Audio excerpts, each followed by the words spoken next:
بسم الله الرحمن الرحيم. هل أتاك حديث الغاشية؟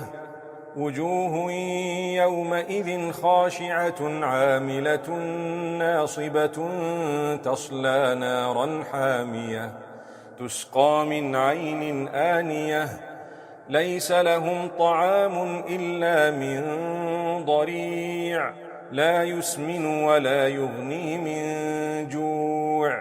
وجوه يومئذ ناعمة لسعيها راضية في جنة عالية لا تسمع فيها لاغية فيها عين جارية فيها سرر مرفوعة وأكواب موضوعة ونمارق مصفوفة وزرابي مبثوثة.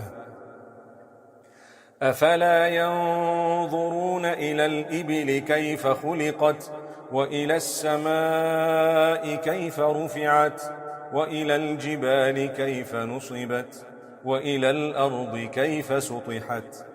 فذكر إنما أنت مذكر لست عليهم بمسيطر إلا من تولى وكفر فيعذبه الله العذاب الأكبر.